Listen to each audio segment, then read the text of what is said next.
Voilà. Donc, bien sûr, quand la femme vient chez nous, ben, c'est clair qu'il faut savoir est-ce que cette patiente bosse, est-ce qu'elle travaille, est-ce qu'elle, que ce soit l'homme ou la femme, hein, bien sûr, parce qu'on sait très bien qu'il y a certaines professions qui sont exposées à à des, à des substances qui sont toxiques, que ce soit pour, euh, l'ovocyte ou là pour le spermatozoïde. Et bien sûr, l'âge du couple, que ce soit aujourd'hui l'homme ou la femme, c'est hyper important parce que maintenant, il y a de plus en plus de femmes qui se marient tard, soit elles sont carriéristes parce qu'elles font des études longues, elles font donc elles se marient très tard. Et quand elles se marient tard, eh ben c'est clair que ça peut leur fertilité peut prendre un coup parce que la qualité de leurs ovocytes n'est plus bonne et la quantité aussi. Et ce qui fait, elles ont des difficultés à concevoir malheureusement ces patientes-là. Et c'est pour ça qu'aujourd'hui, grâce à l'amélioration de la congélation, des techniques de congélation, avant, avant on faisait mais ça, je pense que le docteur Général va vous expliquer mieux que moi. Avant, on faisait une congélation qui était, qui était, je dirais, dont les résultats après décongélation n'étaient pas bonnes. Et aujourd'hui, on a une technique de congélation qu'on appelle la vitrification et qui a aujourd'hui amélioré, je dirais, aujourd'hui, quand on fait une décongélation après une vitrification, quand elle est bien faite, quand le protocole est bien suivi, eh ben, on est dans des résultats qui sont aux alentours de 80-90%. Hein, c'est-à-dire vous avez des embryons, 5 embryons congelés. Quand vous décongelez, ben vous récupérez 4 embryons ou la 5 embryons. Et ça, c'est extraordinaire. D'accord? Alors que Shahal Hadi, c'était sur 5 embryons. Shahal Hadi, on faisait, pour comprendre l'évolution de la PMA, Shahal Hadi, on faisait on congelait 5 embryons et si on après décongélation, si on récupérait un ou la deux, alors on était heureux. Et c'est pour ça qu'aujourd'hui, parce que on essaye, et ça, je pense que, et ça, les premiers qui ont commencé à faire ça, c'est les Américains. Les Américains, pourquoi? Parce que la PMA chez eux, elle est pas prise en charge par les assurances. C'est pas toutes les assurances qui prennent en charge. Les gens payent aussi de leur poche. Et comme, alors que la France, à la différence de la France, où ils ont 4 tentatives qui sont gratuites. Donc 4 tentatives gratuites. Du fait de l'évolution des techniques de congélation, qu'est-ce qu'ils font les Américains? Eh ben, ils tapent très fort, c'est-à-dire qu'ils donnent des doses fortes de gonadotrophine pour essayer de récupérer un maximum d'embryons, blastocytes, c'est-à-dire les embryons qui ont 5 jours de vie. Ils les congèlent kulhom. Et du moment qu'ils ont tapé très fort, eh ben, l'endomètre, il subit. Si on fait un transfert frais, qu'on appelle le transfert, c'est-à-dire que l'embryon qu'on a pris au moment de la fécondation, on le transfère, eh ben, les chances de grossesse vont être basses. Et qu'est-ce qu'ils font? Et c'est eux. Eh ben, ils congèlent tout. Il faut ce qu'on appelle le frisol. Ils congèlent tout. L'endomètre. Ils le préparent de manière physiologique. Ils transfèrent l'embryon dans la cavité. Ou si l'endomètre zoué. Et c'est comme ça qu'on a atteint des taux de grossesse à 60%. Mais les Français, ils restent encore, parce que pour eux, congeler tout, ça fait des problèmes dans les laboratoires, parce que c'est problème d'organisation, problème de plein de choses. Ils sont encore dans le transfert frais, mais du moment qu'ils sont dans le transfert frais, et du moment que le remboursement, c'est 4 tentatives, ils font des stimulations douces pour éviter l'hyperstimulation, pour éviter le retentissement sur l'endomètre, et ils ont un taux de grossesse qui est pas mal en cas de transfert frais. Donc, mais en transfert frais, ils n'atteignent pas les 60% de taux de grossesse dans les embryons de bonne qualité. Aujourd'hui, on a plus, j'irais, on cherche l'hyperstimulation. Les protocoles de fécondation in vitro, on cherche l'hyperstim. Parce qu'on veut un maximum d'ovocytes. Mais les biologistes ne sont pas toujours d'accord. Tu dis que non, tu sais, quand tu stimules trop, ça retentit sur la qualité. Mais ça, à mon sens, il vaut mieux avoir 15 embryons et 15 embryons et le couple, il fait sa famille. Parce que, quand tu as 10 embryons stade blastocyste, chez le couple, eh ben, les chances qu'ils fassent leur famille sont très élevées. C'est-à-dire, avec ce qu'on appelle one shot, une tentative, ils font toute la famille. Bah, on a des patientes, quand Inaya a été ouverte, on avait des patientes qui ont aujourd'hui, qui ont encore 5-6 embryons qui ont déjà accouché. Et on les reprépare. Parce que préparation endométriale pour un transfert, ça coûte beaucoup moins cher. On prépare quoi? Des oestrogènes, de la dihydrogestérone, de la progestérone, les selles, ça coûte rien. La seule chose qu'ils vont payer, c'est le côté laboratoire. Ça tourne autour de 4000 balles. Un transfert. À la différence de la FIV, qui coûte avec les médicaments, entre 25 et 30 000. On a parlé de la vitrification, mais il faut parler de probable, quand on fera le topo sur la préservation ovocytaire. C'est-à-dire, si la femme est toute seule, elle vient chez vous consulter, et elle a 35 ans, en tant que médecin de première ligne, c'est vous. Donc, vous devez lui dire, est-ce que vous êtes intéressé par faire de la préservation, par congeler vos ovocytes? Parce que là, vous n'êtes pas prête pour vous marier, mais ça serait intéressant de stimuler et de congeler vos ovocytes. Et à ce moment-là, à 45 ans, elle peut se marier à 45 ans, mais elle va utiliser des ovocytes qui ont 35 ans. ماشي بحال les ovocytes, ماشي بحال les ovocytes 45. Et ça, comment on l'a appris?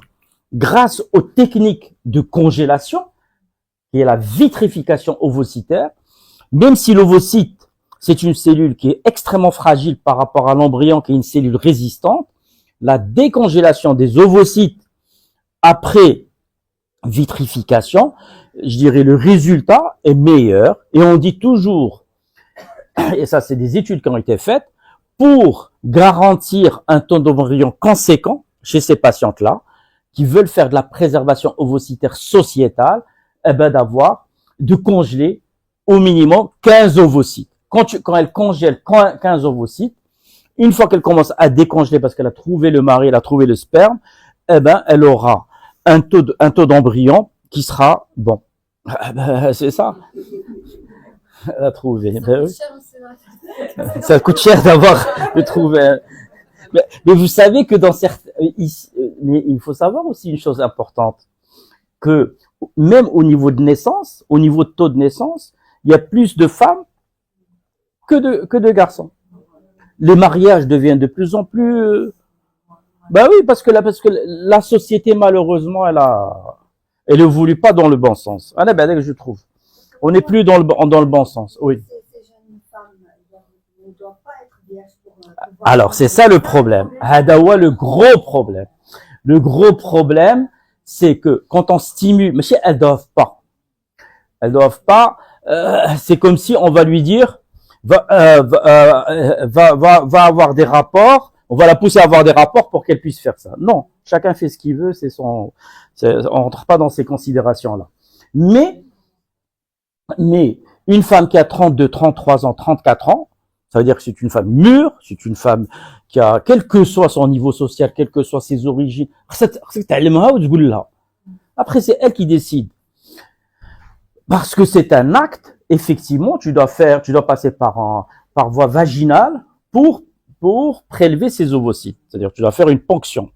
Il y a des pays comme la Tunisie, ils ont développé une ponction transvésicale qui passe à travers la vessie. Mais là, c'est un peu, je dirais, parce que si jamais il y a un souci, c'est du fonctionnel, ça taffe l'organe. Mais il faut alors, nous, on en a fait quelques-unes. C'est chez des patients vierges. Moi, j'en ai fait, chez des patients vierges, j'en ai fait quand j'étais à Inaya, ce que je proposais. Parce que la préservation ovocytaire, elle peut être sociétale, comme elle peut être dans un cadre de maladie néoplasique. D'accord? Tels que le cancer du sein. Par quoi? Parce qu'ils vont utiliser des produits chimiotoxiques qui vont altérer les gonades. Et aujourd'hui, donc, on peut stimuler, parce que ça, on peut stimuler à n'importe quel moment du cycle, on l'accorde bien sûr avec l'oncologue. La simulation dure 10-12 jours. Si l'oncologue est d'accord avant de démarrer sa chimiothérapie, on fait le prélèvement et au moins elle a quelques ovocytes avant le démarrage. D'accord? Donc, et on passe par voie vaginale. Donc, ça lui permet d'avoir des ovocytes jeunes parce que il y a de plus en plus de cancers du sein chez la femme jeune.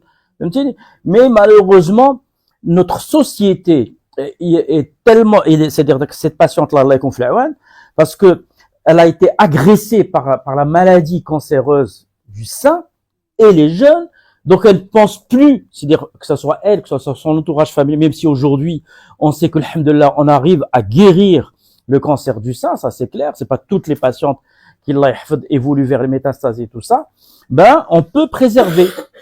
Mais il faut que, parce qu'il y a l'entourage familial, il y a toute une prise en charge. C'est-à-dire, le niveau socio-culturel qui fait pour que ces patientes-là adhèrent à adhèrent à ça. Maintenant, on fait même de la préservation d'ovaires. Aujourd'hui, il y a beaucoup de choses qui se développent. Il y a de la stimulation. C'est-à-dire, on enlève les ovaires et après on les regreffe. Il y a beaucoup de techniques qui se font dans ce sens-là, surtout en matière de maladies néoplasiques, pour les greffes d'ovaires.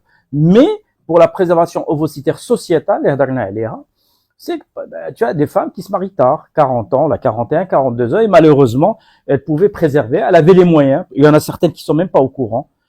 Donc, et je pense que le fait que vous voyez ces patientes-là, c'est bien d'ouvrir une petite discussion. Après, tu chauffes. Parce que ça peut se faire au Maroc. Pourquoi est-ce qu'on n'en fait pas par célioscopie? Par célioscopie, premièrement, c'est un acte agressif. Et deuxièmement, en échographie, tu vois le follicule, parce que tu as l'image. Il faut que c'est-à-dire qu'il y a des, comment on appelle ça?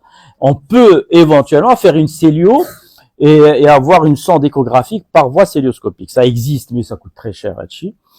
Donc, le début de la fécondation in vitro, alors c'était un acte qui se faisait par cellule et non pas par voie vaginale, au tout début. Mais combien tu vas recueillir? Alors que là, tu vois le follicule et tu vas directement sous écho et voilà. Tu as la chose que tu peux me dire, pourquoi ne pas le faire par voie abdominale, faire de la ponction par voie abdominale? Il y a certains, comment on appelle ça? Il y a certaines équipes qui le font par voie abdominale. Mais il y a toujours un risque digestif. C'est-à-dire tu peux, parce qu'on fait des ponctions par voie abdominale, ça se fait sans problème, par l'âme de synthèse. Et il faut que les ovaires soient kbar, la screen la paroi, et à ce moment-là, on peut, chez certaines patientes qui ont des hyperstimes avec des ovaires volumineux et que par voie vaginale c'est difficile, on fait des ponctions par voie abdominale. Ça peut se faire. C'est-à-dire, mais tu fais sous écho. D'accord? Alors, donc l'âge du couple, hyper important pour l'âge du couple et l'âge de la femme qui va venir chez vous et quand on passe par voie vaginale et elles sont vierges, quand on leur explique bien les choses, la femme peut adhérer parce qu'après on peut la suturer. Et on peut la suturer et on peut lui donner un papier comme quoi elle a fait un acte de hada.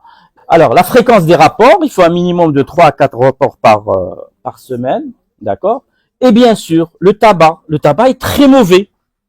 C'est pas le fait de donner un antioxydant que si elle continue à fumer, alors c'est pas l'antioxydant qui va. Il faut qu'elle enlève d'abord, l'antioxydant. D'accord? Que ce soit la femme ou l'homme. D'accord? Le tabac, l'alcool, les drogues. Donc tout ça, tout ça, c'est important. Donc bien sûr, donc on interroge cette patiente-là, et bien sûr, on va l'interroger sur pas mal de choses. Ça, c'est hyper important. Est-ce qu'il y a du cancer du sein dans la famille? Est-ce que elle a fait un cancer du sein? Parce que si elle a fait, un cancer du sein, elle a eu de la chimio, donc probablement elle est en insuffisance ovarienne. Donc vous allez faire l'AMH. Est-ce qu'elle a retrouvé un cycle, pas un cycle? Donc tout ça, c'est important. Est-ce que cette patiente-là est exposée à un risque de thrombose? Est-ce qu'il n'y a pas une thrombophlébite familiale? Donc, et comme on sait très bien qu'avec ces produits-là, donc il y a un risque thrombotique de thrombose, et donc ces patientes-là, est-ce qu'elle a été explorée? Est-ce qu'il n'y a pas un déficit?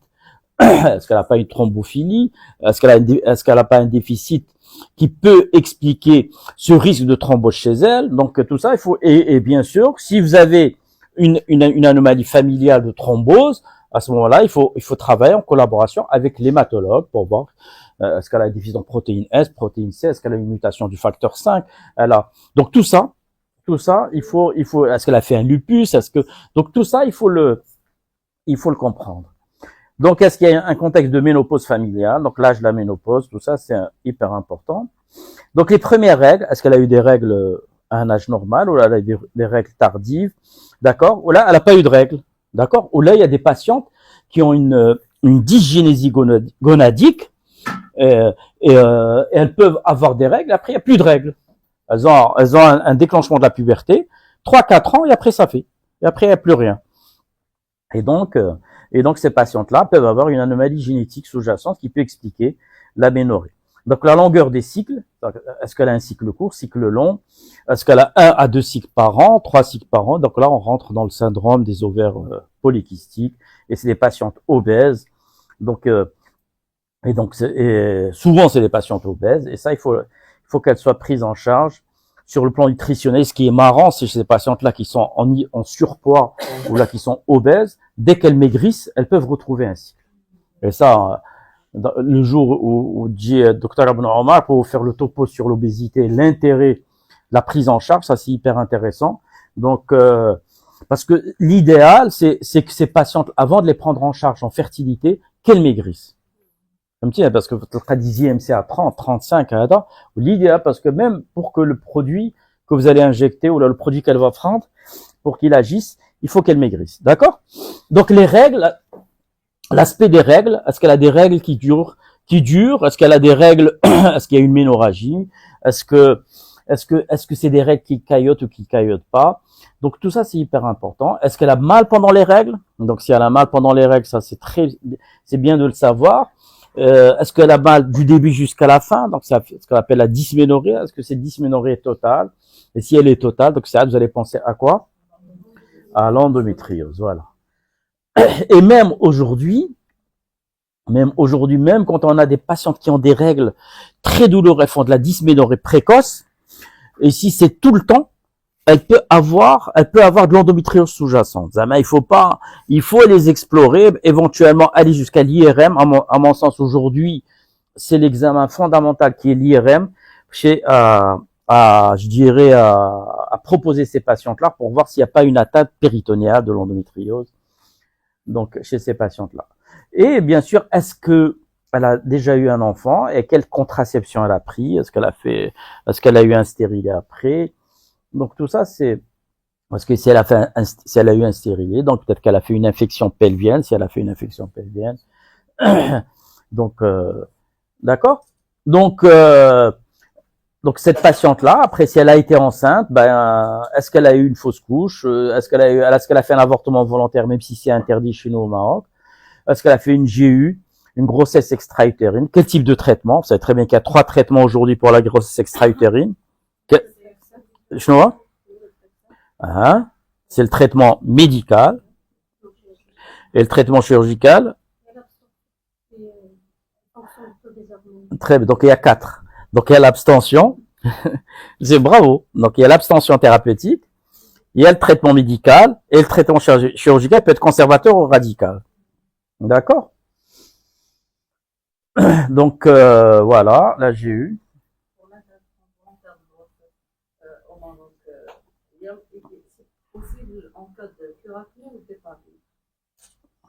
C'est l'interruption médicale là. Donc l'interruption médicale sur le Maghreb, je crois que il y a une seule indication qui est aujourd'hui autorisée, sauf si ça a changé.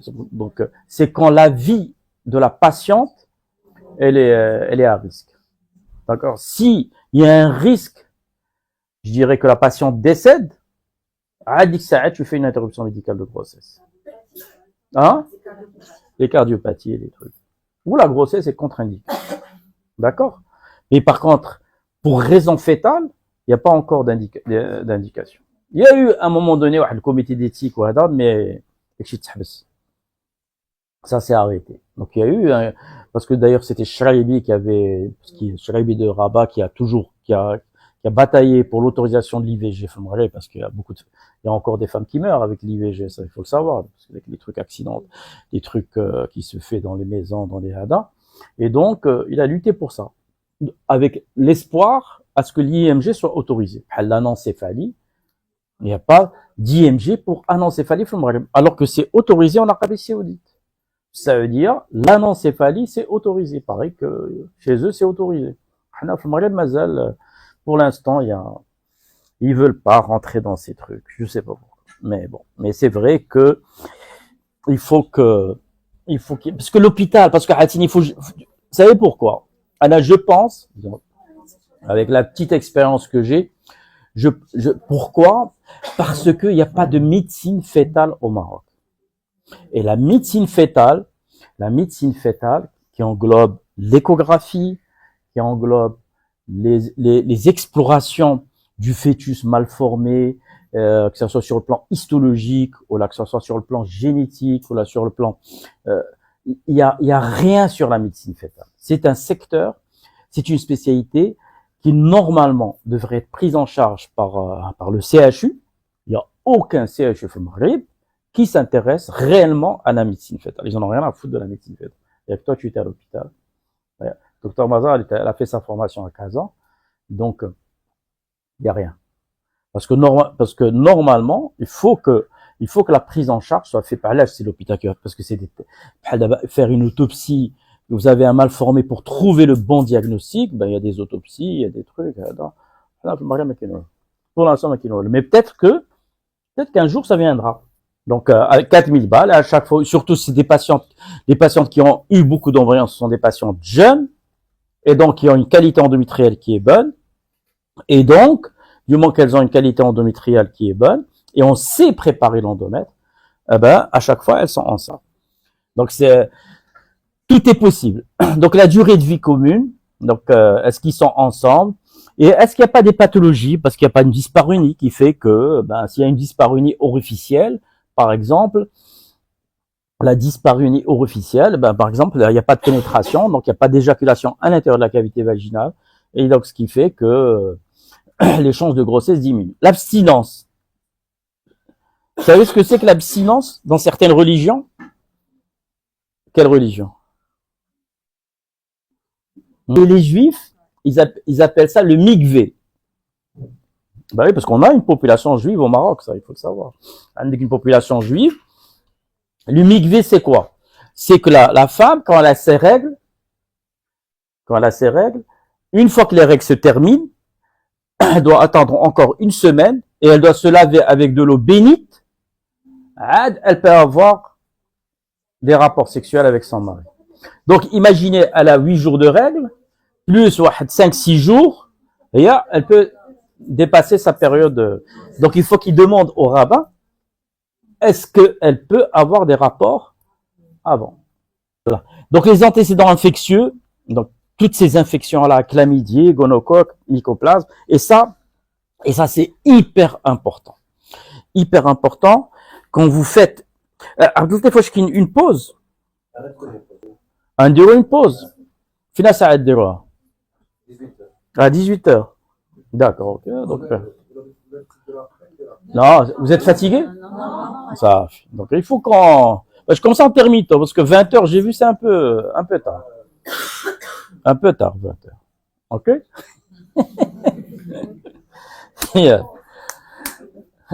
Alors, les infections, ça, c'est hyper important à l'âge.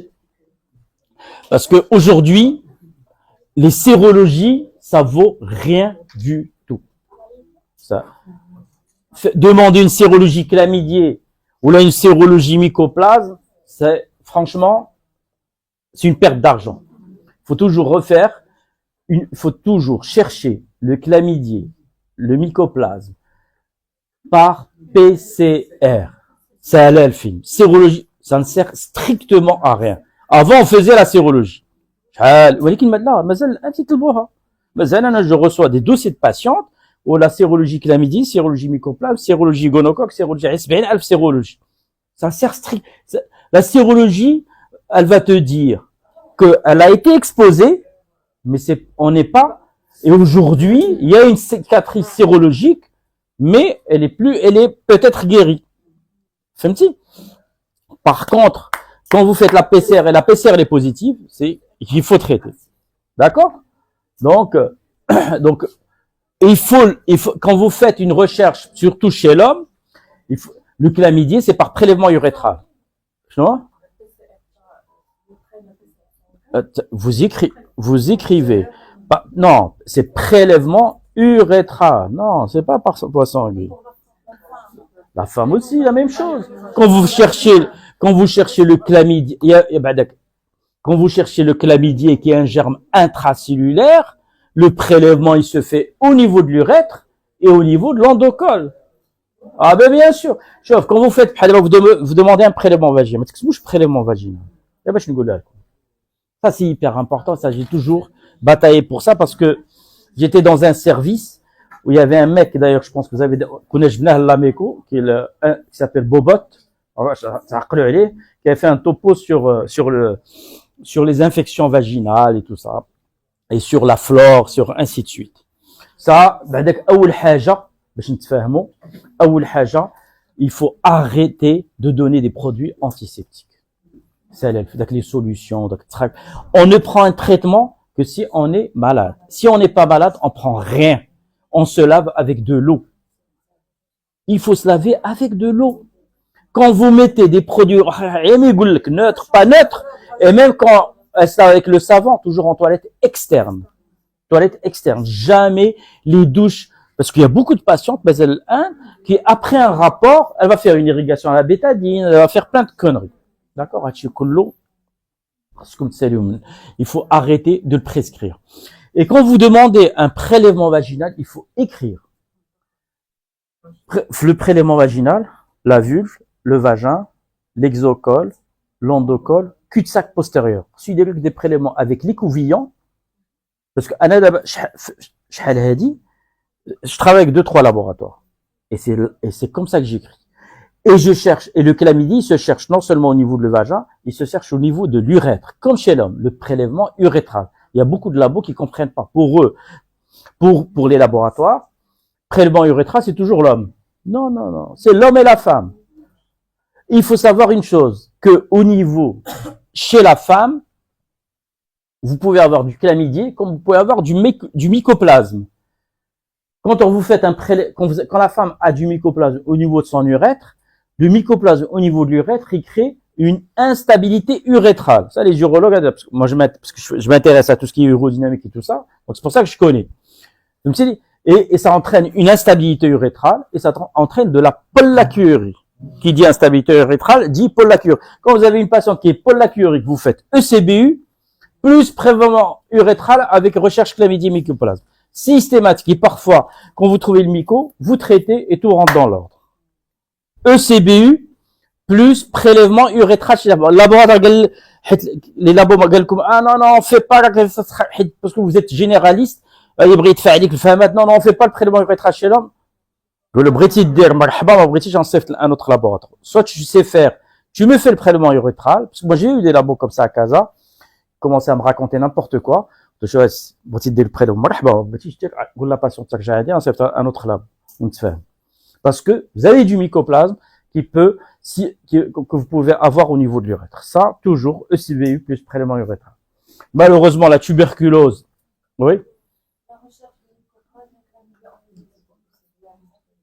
Au niveau? Bien sûr. Bien. La même chose. Non, bien sûr, après, la femme. L'homme, c'est spermogramme, spermocytogramme, spermoculture avec recherche chlamydia mycoplasme. Obligatoire. Et bien sûr, avant de fermer cette parenthèse, la femme. Quand vous avez une femme qui, vous avez douté sur le vagin, vous trouvez du vulve qui est un petit peu rouge, il y a quelques sécrétions, mais vous savez pas ce que c'est. Donc vous avez fait le prélèvement, tu crois que la flore vaginale, elle est très pauvre. Il faut traiter cette flore. Et il faut la traiter avec des probiotiques. D'accord? Et recontrôler pour voir est-ce que la flore est redevenue normale ou pas. Parce que le fait d'avoir une flore qui est pauvre, c'est un signe indirect d'infertilité. C'est-à-dire que le sperme, il va être altéré. T'as compris? Donc ça, c'est hyper... Et c'est des femmes qui font des infections à répétition. Et qui dit infection, parce que il faut que l'écosystème vaginal soit respecté. Dans l'écosystème, il y a de tout. Il y a tous les germes. D'accord? Il y a du myco, mais ils sont en équilibre physiologique. D'ailleurs, le mycoplasme au niveau du vagin, on le traite que les supérieurs à 10 puissance 5. S'il est à 10 puissance 2 ou la 10 puissance 3, on ne traite pas. Parce que c'est normal. C'est la physiologie. T'as compris? Donc ça, c'est hyper important. Par contre, le chlamydien, non. Le chlamydien, il est pas dans le... Mais les autres germes, vous les trouvez. D'accord? Donc la tuberculose, malheureusement, quand la femme fait une tuberculose, elle a des antécédents de tuberculose, eh ben c'est clair qu'il peut y avoir une atteinte tubaire, c'est clair qu'il peut y avoir une atteinte endométriale, c'est des patientes qui peuvent avoir des oligoménorrhées, c'est-à-dire des règles très peu abondantes dues à une synéchie du fait de la tuberculose, et donc ça c'est pas bon. Oui.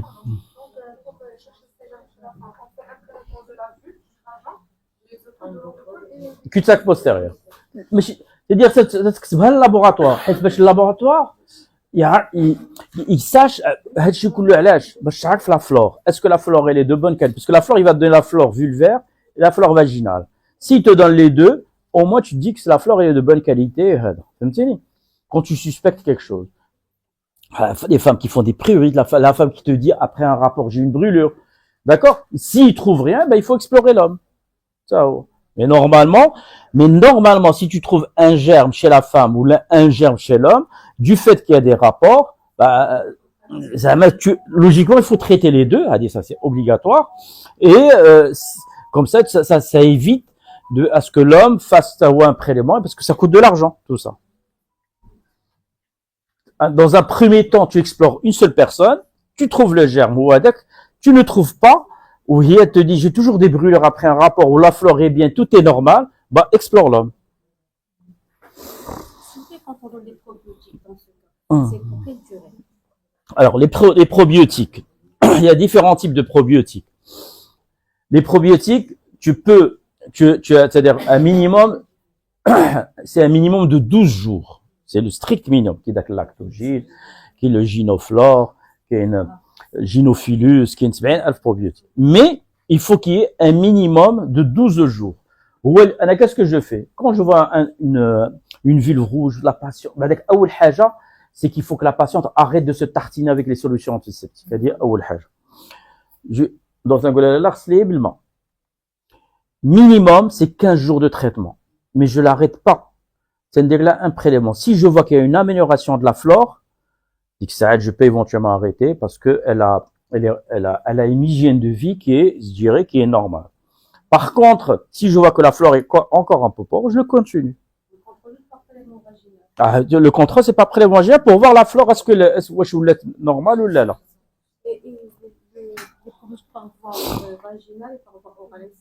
Ben, le lactogène est par voie orale. Ouais, parce qu'il a une action vaginale.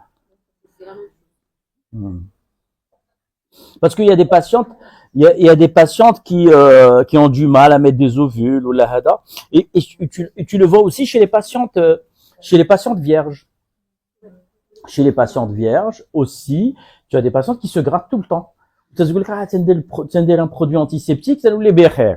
Elle a dérégler sa flore. Donc l'idéal, c'est de faire un petit prélèvement, parce que tu peux faire un prélèvement sans mettre un spéculum, sans rien. Tu soulèves les petites lèvres avec un nicoviotatrol, tu prélèves, d'accord, et tu vois. Si il te dit que la flore elle est pauvre, à ce moment-là, tu lui donnes le probiotique par voie orale, parce que la voie vaginale.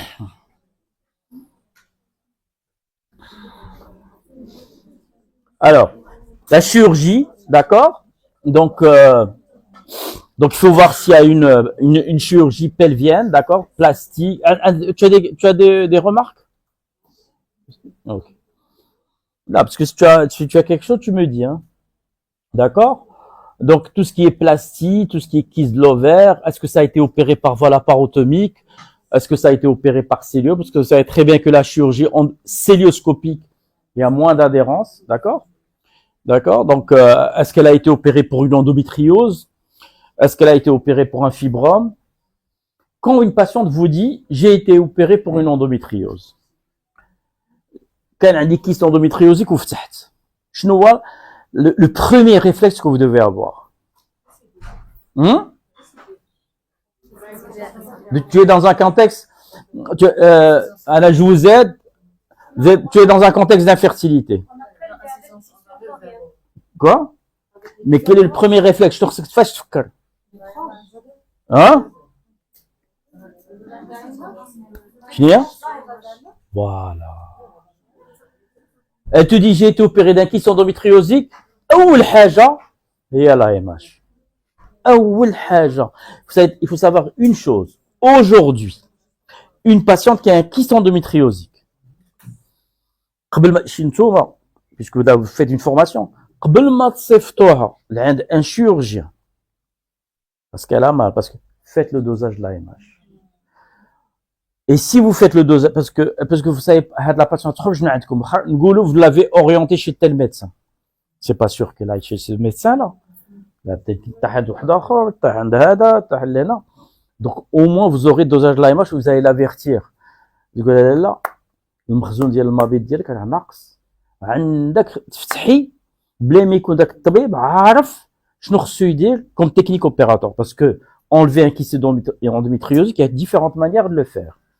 L'endométrium ovarien, c'est pas comme un kyste, c'est pas comme un tératome, c'est pas comme un kyste, un cystadénome qui est, je dirais, bénin. C'est pas la même chose. À l'âge, la paroi du kyste, l'endométriose, elle est fortement adhérente à l'ovaire. Et où moi je me rappelle parce que ça fait, d'abord je commence à prendre de l'âge. Ça fait 25 ans, quand on opérait un kyste endométriosique, on a 30 ans, quand on opérait un kyste endométriosique, on n'a pas que ça se goûte là. Vous avez enlevé le kyste et il y a des follicules primordiaux. C'est qu'on a فرحانين. ولكن la réserve عملتها حيت شحال ما كنتش نطلبوا ما كانتش لا ايماش il y a 30 ans. ما كنتش نهضروا على لا ايماش وهادي. Et là, si le chirurgien n'est pas averti, il y a plusieurs manières de faire. Il y a la sclérothérapie, c'est-à-dire qu'on injecte de l'alcool, le kyste, d'accord. Il faut que le chirurgien là عنده donc خصو يعرفها. Donc فاش تقول لها بلي لا ايماش راه ناقص والمخزون ديال المبيض عندك ناقص، تقول لها فوالا، قول لها هاد التقنيات اللي تيمكن لهم يداروا. كاينه لا سكليروثيرابي، on injecte de l'alcool. كاينه تنزولوه الفوقاني ديال الكيست ونغسلوه ونخويوه. فهمتيني؟ bah oui. Ou qui n'a la technique de la kystéctomie, mais c'est une kystéctomie qui est douce, ça sans esquinter l'ovaire. Donc, il faut savoir, et surtout, et l'opérer par célio. Et si elle a un endométrium et elle a mal, demandez systématiquement l'IRM. Parce qu'elle peut avoir, en même temps, une endométriose profonde. Profonde, ce qui dit quoi? Digestive. Bah, si elle est digestive, donc elle aura des rectorragies ou la hada.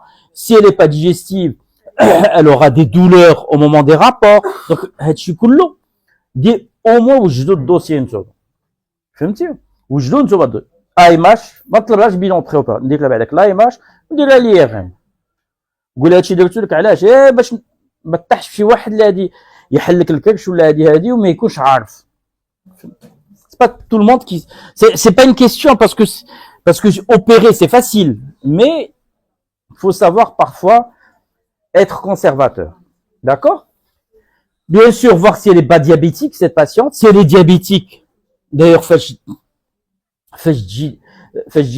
l'endocrino, Dr Omar, parce que le diabète a un retentissement sur la fertilité. S'il est mal équilibré, ça retentit sur la fertilité. D'accord? Donc ça, c'est hyper important que son diabète. J'avais une patiente, je me rappellerai toujours, qui faisait tout le temps des hypoglycémies. C'était un DID, tout le temps des hypoglycémies. C'est ça, à l'époque, le Oustad Lif Mohammedia, docteur Oustad Khalafa, en plus, elle était de Mohammedia. Il a trouvé, elle faisait des hypoglycémies, il a arrangé tout, après elle a été enceinte. Sans problème. Elle faisait des fausses couches, je crois, de la patiente. D'accord. Ah, wow. Voilà. Bien sûr, et voir sa thyroïde. Est-ce qu'elle a pas un nodule? Parce que le bilan hormonal, la TSH est obligatoire. Ça, il faut le savoir. La TSH est obligatoire. D'ailleurs, on aura un topo sur thyroïde et grossesse. Et en plus, elle connaît très bien le problème. Et en plus, ça va être un topo. On a la chance, ça va être en collaboration avec Oussed El Kabir. Si je vais l'échographie de la thyroïde, yak raconté. Inch'Allah. Donc voilà. Donc, faut voir aussi sur le plan psychologique comment elle est cette patiente. Est-ce qu'elle prend des antidépresseurs? Est-ce qu'elle n'est pas dans un trouble du cycle du fait d'un sport de compétition? Donc tout ça c'est des choses à rechercher. Et bien sûr, voir si elle n'a pas pris des médicaments qui sont cytotoxiques, comme la chimiothérapie. Est-ce qu'elle a eu une radiothérapie? Est-ce qu'elle a eu quelque chose? D'accord? Quand on examine, il faut voir l'IMC de cette patiente. D'accord? C'est hyper important. Je crois que vous, parce que quand la patiente atterrit chez nous, elle est dans il faut qu'elle soit enceinte rapidement. Mais vous, à mon avis, vous êtes vous êtes les premiers à, je dirais, à parler de nutrition, à parler d'amaigrissement. Il faut lutter contre ce surpoids et contre cette obésité. Ça, c'est hyper important. Et bien sûr, si elle a une hyperpilosité, voir s'il n'y a pas une hyperandrogynie chez elle. Qui dit hyperandrogynie, trouble du cycle. Et qui dit trouble du cycle, dit, donc, si elle a une hyperandrogynie, c'est clair que elle aura des difficultés à être enceinte parce qu'elle peut faire des cycles anovulatoires. Quand on examine, il faut faire un bon examen. D'accord? On pose, on voit la vulve, comment elle est, on voit le col, on pose un spéculum, d'accord? Et ne pas oublier de faire un frottis. Ça, c'est obligatoire. Minimum, c'est de faire un frottis cervico-utérin, d'accord? Et bien sûr, vous faites le toucher vaginal. Si aujourd'hui, on fait de moins en moins de toucher, vu qu'on a un échographe à portée de main, mais la pose du spéculum est obligatoire. الله يخليكم ماشي تجي لا باسيونت وتقول لكم لا انا ما تقلبليش ما تحطليش ما ديرليش. Il faut l'avertir. Après, elle fait ce qu'elle veut, c'est clair. Il y a des patientes qui refusent et qui refusent la pose du spéculum. Mais il faut lui expliquer que quand on pose un spéculum, dès que vous allez voir le col comment il est, est-ce qu'il n'y a pas un problème au niveau cervical qui sont inflammatoires, infectieux, ainsi de suite. Et le frottis qui est, je dirais, qui est hyper conseillé chez ces patientes-là. D'accord? Le toucher, c'est vrai qu'on fait de moins en moins de toucher vaginal, mais le spéculum, à mon sens, est obligatoire. Il reste obligatoire. Hein? Voilà, j'ai quelques patientes qui, après bon, j'insiste. Après, quand il y a des patients têtus qui te disent que non, je ne veux pas, presque.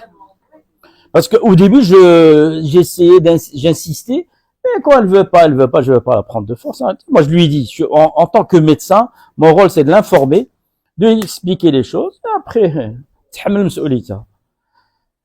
voilà, donc la FSH, on l'a dit, donc ça, c'est de la répétition. Donc le cycle, ça, on l'a dit, c'est de la répétition. Voilà, le bilan hormonal. Voilà ce qu'il faut faire comme bilan, à mon sens. Donc, à mon sens, la FSH et la LH en seconde intention. Ça sert strictement à rien de demander ça en première intention. Comme je vous l'ai expliqué, les taux de FSH sont variables d'un cycle à l'autre, d'un cycle, et surtout chez la patiente qui a une insuffisance ovarienne. Donc aujourd'hui, Salina Mnhatchidel, FSH en première, J3 du cycle, c'est J15 du cycle, ben tu vas, tout ça, tu le vires, la prolactine, oui, et la MH, obligatoire. Tu vois? Alors, d'abord, comment on travaille, comment aujourd'hui on bosse. Aujourd'hui, j'ai indiqué une patiente à J15 du cycle. J'ai indiqué une patiente à J15 du cycle. Il y a ça sert à rien de lui dire, madame, ça, tu vas l'explorer sur le plan hormonal. L'exploration hormonale. Mais si j'ai indiqué pour une induction, C'est indiqué pour une exploration hormonale. Et tu veux, elle a eu des rapports, elle est en hypofertilité. Elle a des difficultés à concevoir. Elle est venue chez toi, elle est à J13, J14, J15, elle est en dehors des règles. Aujourd'hui, pour ne pas perdre du temps, du moment qu'elle est en difficulté à concevoir, quels sont les examens que je demande? J'ai 4 examens à demander. AMH, prolactine, TSH, et nous, on rajoute de plus en plus la vitamine D, parce qu'il y a beaucoup de carences en vitamine D, et aujourd'hui, la vitamine D agit sur tout, et quand on est en carence, il y a des problèmes d'implantation chez ces patients. Même si c'est très controversé, mais l'AMH, prolactine, TSH, c'est ce qu'on demande en première intention. Après, si l'AMH est très basse, si l'AMH est très basse, si la patiente est obèse, si la patiente a une spanioménorrhée, et tu veux, je dirais, avoir un diagnostic légèrement mieux, tu vas la mettre sous pilule. Prenons le cas, elle est en trouble du cycle, spanioménorrhée. Tu vas la mettre sous pilule, qui est beaucoup plus simple, sous pilule, et tu lui dis, dès que vous avez vos règles, revenez me voir vers le deuxième, troisième jour, FSH, estradiol, LH. LH, parce que j'ai l'arrière-pensée que c'est un OPK. Ou là, que c'est un OPK, ou là, نقول عندي l'arrière-pensée ديال l'insuffisance ovarienne وبغيت نعرف هذاك الاف اس اج ديالها كيفاش عامله ديك الساعات قبل ما ندير فاش تجي عندي ا جي 2 ولا جي 3 دو سيكل قبل ما نطلب لها اف اس اج استراديول الاش شنو خصني ندير علاش ها الفوليكول شحال خصو يكون تيدير دابا السيده voilà السيده جات عندكم à J14 J15 du cycle d'accord تتقول لك مره عندي cycle court مره عندي cycle long elle a 40 ans طلبتي لها la MH هابطه وبغيتي تعرف une idée sur la FSH donc تجي عندك la question تتقول لها خذي la pilule donner pilule parce que c'est une fois qu'elle a ses règles, elle vient te voir vers J2, J3 du cycle. باش تطلب لها ال FSH estradiol LH. قبل ما تطلب لها شنو خصك دير؟ l'écho. علاش؟ باش تعرف la corde folliculaire comment elle est. Est-ce qu'elle est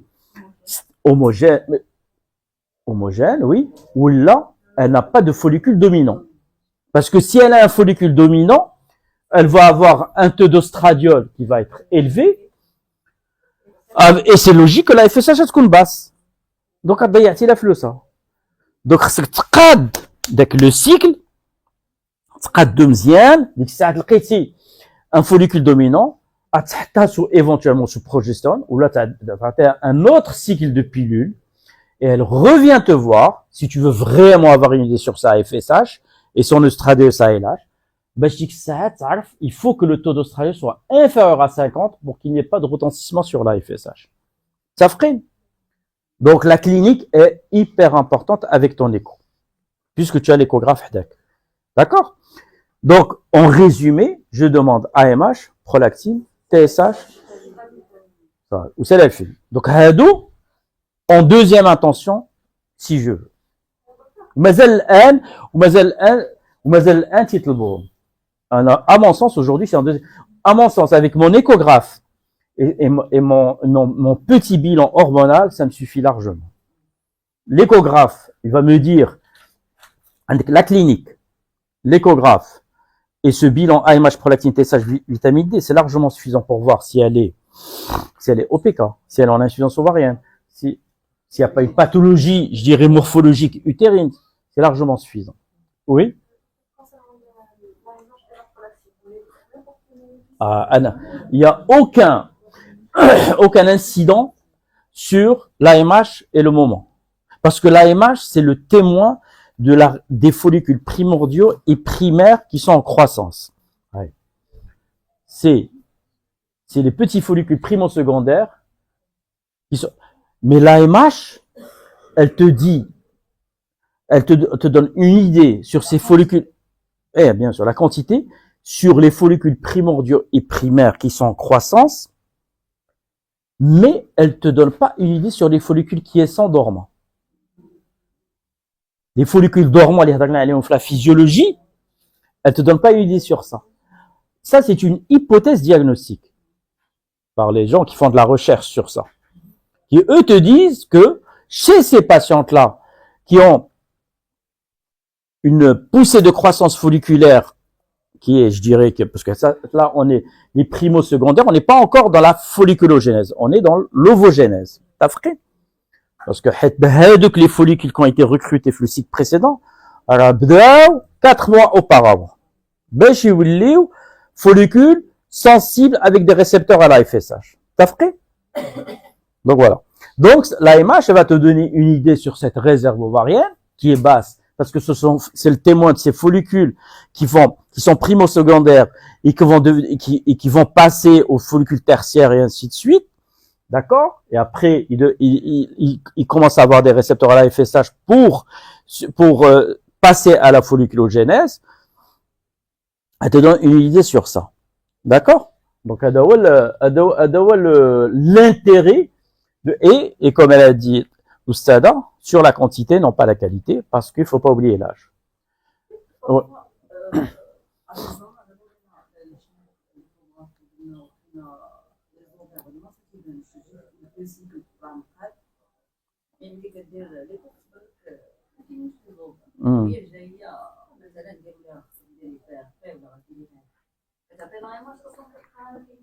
Ah, bien sûr. Bah, c'est ça le truc. Oui. Bah oui. Non, mais Minti, فاش طلبتي لها l'AMH ولقيتي l'AMH effondré, après, suivant son âge. Si, par exemple, la patiente, on va dire qu'elle a 32, 33, 34 ans, c'est la bonne candidate au PRP. Parce que peut-être qu'elle aura un ovocyte, grâce à ce PRP-là, peut-être qu'elle aura un ovocyte, la 2 ovocytes, la 3 ovocytes, si tu la passes en FIV, et voilà. D'accord? Mais, tu vas lui expliquer, si elle a 40 ans, non seulement là, mais la qualité, mais qui est la quantité. Donc, il y a des alternatives. Je leur fais signer aujourd'hui un consentement. D'ailleurs, je vous montrerai le consentement la prochaine fois. Elle signe un consentement avant de passer au PRP. Il y a eu beaucoup de choses qui ont été dites sur le PRP. Ce consentement dit que madame, vous êtes candidate au don d'ovocytes. Mais le don d'ovocytes ne se fait pas au Maroc. Même là, c'est interdit. Vous voulez faire le don d'ovocytes? Vous pouvez aller en Turquie, vous pouvez aller à Chypre, vous pouvez aller en Espagne, là où vous voulez. Maintenant, il y a une alternative thérapeutique au don d'ovocytes. C'est le PRP, c'est les antioxydants. La DHEA, ubiquinol et ainsi de suite. D'accord? C'est une alternative thérapeutique. Vous voulez adhérer? Marhaba signez. L'expérience qui est aujourd'hui qu'on a un petit peu, c'est on fait soit le PRP, soit les cellules souches. Les cellules souches, on l'a essayé, pas de différence avec le PRP. Mais le PRP, il faut comprendre que le PRP, c'est pas une seule dose. L'ovaire L'ovaire, il fait moins de 2 cm. Le recueil du PRP qu'on a, c'est 6 mm dans le tube. On partage en deux, 3 mm là, 3 mm. Mais avec les 3 mm, كلهم تيبقاو في l'ovaire. Il y a une partie qui sort. Ça, واخا ديرها par écho, ou là par cellio. Donc, il faut répéter le PRP. Il faut le répéter. On le répète tous les 15 jours à 3 semaines. Et après 3 injections de PRP, qu'est-ce qu'on fait? Vous avez les antioxydants. Vous avez la DHEA. Ou parfois, je leur donne du climastan pour qu'elle ait un cycle régulier. Et le deuxième, troisième jour des règles, je leur dose à ce moment-là la FSH et le stradiol et la progestérone. Je dose FSH, estradiol et progestérone. Et si je trouve, parfois, chez ces patientes à qui on a fait ces PRP-là, parfois on fait 3 séances, parfois on peut aller jusqu'à 6 séances. J'ai des patientes, donc la briti dit, marhaba. Parfois, au deuxième, troisième jour des règles, ces patientes-là retrouvent une FSH inférieure à 12, un estradiol inférieur à 50 et une progestérone strictement inférieure à 1. Dik saat, je la passe en stimulation pour une fécondation in vitro. Et parfois, j'ai deux ovocytes. J'ai des embryons. D'accord? Un embryon, deux embryons. Je la transfère ou parfois j'ai des patientes qui sont enceintes. فهمتي? Mais, je vois le contrat, voit les PRP avec les antioxydants et le consentement, ou l'autre contrat, là, vous devez accepter que même si vous avez un embryon ou là deux embryons filles, de laisser cet embryon aller jusqu'au stade blastocyste. La patiente elle est exposée au risque d'un euploïdie d'aberration chromosomique. Si l'embryon est le stade blasto, donc j'ai plus de chances pour qu'il soit un embryon euploïde. D'accord? Ou dit que ça mais là où c'est le stade blastocyte, vos taux de grossesse vont être équivalents. Si l'embryon est de bonne qualité, parce qu'on a des patientes comme ça, une patiente qui a un grade A, un embryon blastocyte de grade A ou là de grade B, ça veut dire que l'embryon est de bonne qualité et comment sait préparer l'endomètre, les dons d'ovocytes chez les patientes en périménopause. Ça la préparation endométriale. Parce qu'on peut la préparer soit avec un traitement œstrogène progestérone, ou là on peut la préparer avec une stimulation, ou là on peut la préparer avec un cycle spontané normal si elle a un cycle spontané normal. Donc il y a différentes techniques de préparation endométriale sans agresser l'endomètre. Donc du moment que et qu'on a un taux de un blastocyte de grade A de bonne qualité, quand on fait le transfert, là, votre taux de grossesse correspondra à 50%. Et on a des patientes qui ont été enceintes comme ça. Tous les paramètres alors la patiente l'échographie, moi l'ovaire. Parce que ce sont des ovaires petits. Moi aussi ça m'arrive. Au situé. ما تشوفهم ما تنشوفهم تنقول لها بغيتي ديري البي ار بي مرحبا ها اللي كاين ها اللي كاين ها اللي كاين ها اللي كاين mais le premier PRP c'est un déroule par célioscopie. Là je viens de البارح درنا مع الدكتور مازا je crois deux patientes comme ça. Premier PRP par célioscopie. Qu'est-ce que je fais par célioscopie? حيت بعض المرات les ovaires sont haut situés. Donc انا تنهبطو وفاش تنهبطو تيولي يبان لي par échographie. Et le deuxième je le fais sous écho et le troisième sous écho. فهمتي؟ Et le quatrième ولا D'accord?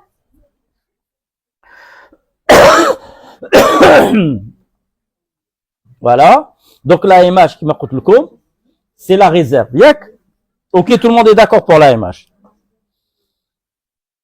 Donc voilà, le taux d'AMH, il est corrélé à l'âge de la patiente et au nombre de follicules en trop à l'échographie. Yak? Follicule antral, c'est un follicule qui est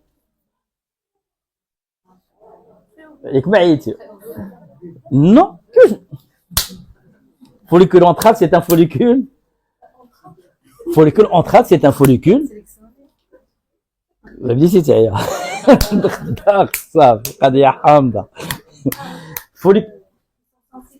Voilà.